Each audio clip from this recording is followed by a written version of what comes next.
Welcome to a new video of Phoenix Models Reviews, and today I'm going to unbox the ANA Boeing 777-300, apparently non-ER version. That's interesting. As usual from Phoenix, a registration is JAS51A. I bought this model second-hand on the Swiss eBay called Ricardo. I actually got a pretty good price for it. I only paid 15 Swiss francs, so that's roughly, yeah, how much should I say, like $17 US more or less, or $16.50 US, so it's a really good price. And yeah, also bought, I will tease this here, a second model, a very special model, at least for me and my channel.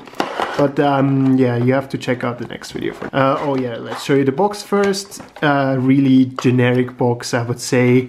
Even the back has just the ANA Boeing 777-300 non-ER, interestingly. And here's the model. Cool. Wow, it looks really good. That's my first impression. Note that it's a second-hand model, so it may have some damages. Wow, no. Not at all. This looks brand new. Brand new. Okay, there we go. The model looks stunning, actually. I haven't had high hopes, to be honest, for this model, just because the livery looked rather generic apart from the 777-300 and the stripes here, but to be fair, it looks pretty good. It's my first Japanese carrier for my collection, and it's like my... I have so many 777s. I'm not a huge 777 fan, but I feel like a lot of models that Phoenix released over the past were 777s. Okay, so let's start with the zoom part. So first we have the nose, Starlines logo, if I can see correctly. Japanese flag, some Japanese writing that I can't read, and then the All Nippon Airways, I think. 777-300 engines with the stickers, more stripes, and the tail. I think the other side looks more or less the same. Yes, if you want to see more details or so, just pause the video. And the engine also looks good. Wing. And of course, here there are no antennas, but here is one, and in the front there is another one here. So to be honest, I have no idea from which release this model is. I have no idea, I can't tell. I would assume that it's a bit an older model, but I might be wrong. So maybe if you know it, you can write it into the comments.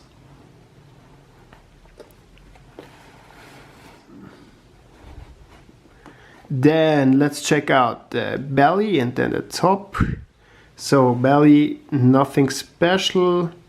Interestingly, we can't see the Phoenix branding here. I think some older models used to have it.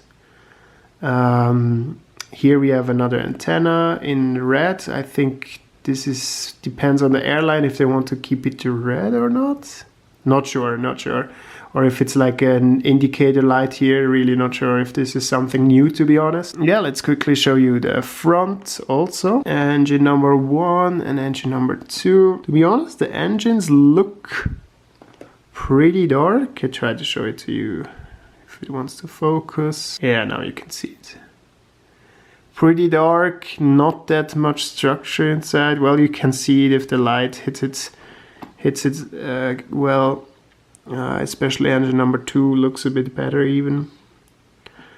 But yeah, it's fine. It's a classic Phoenix model.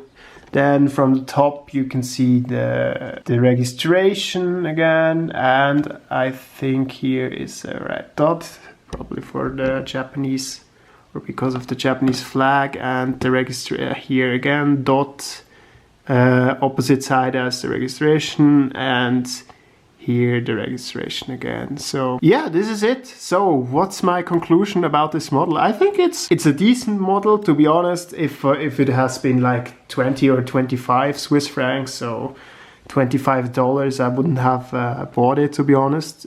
It's really about the price, and it's about ANA actually, since I don't have any planes from ANA, that's why I bought it. Yeah, but apart from that, I think what makes it special that it's a 300. I think that makes it special, 777-300 and not 777-300ER.